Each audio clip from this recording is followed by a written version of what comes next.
Title: Devonte Graham, NBA star, swishes in the courtroom with a guilty plea for DWI, all while the speeding charge gets benched. TLDR, NBA player Devonte Graham successfully pleads guilty to a misdemeanor DWI charge. He said game over to the impending court battle, while his speeding ticket got swept off the court. The Spurs guard managed this sweet deal with the Wake County DA's office, resulting in his speeding charges being dismissed. Sentencing is up next for the talented baller.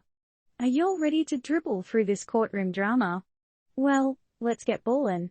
Devonte Graham, the Spurs guard with smooth moves on the court and, apparently, on the road, found himself in the middle of an unwanted highlight reel in July 2022.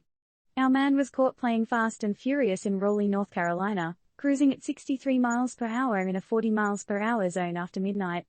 The plot twist? He was also allegedly under the influence. The big question that first comes to mind is, was he trying to recreate a scene from Drive, or did he miss the memo about drinking and driving? The evidence against him was pretty slam dunk. The breath tests showed a BAC of 0.11. In case you're wondering, that's a few jumps above the legal limit. Of course, Graham, a second-round pick from the 2018 NBA draft, wasn't going to let this hiccup get in his way. He was traded from the New Orleans Pelicans to the Spurs in a deal for Josh Richardson 7 months later. Not even an arrest could bench this guy. Yet, even the stars aren't exempt from the long arm of the law.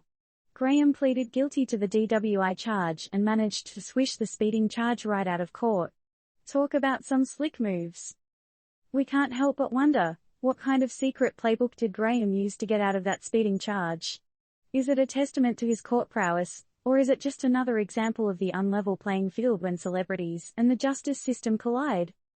Before we forget, let's check Graham's stats for the last season. He played in 20 games for San Antonio, averaging a respectable 13 points per game. From the looks of it, this controversy didn't leave him deflated on the court. With sentencing scheduled for next month, one thing's for sure, Graham's off-court game will be under more scrutiny than his on-court performance. As we stay tuned for the next chapter of this legal saga, we gotta ask, what kind of sentence do you think is coming down the court for Graham? And most importantly, how will this impact his NBA career? Note, this article isn't providing any recommendations or legal advice. It's all about serving you the news, straight up with a twist. Always remember, kids, don't drink and drive.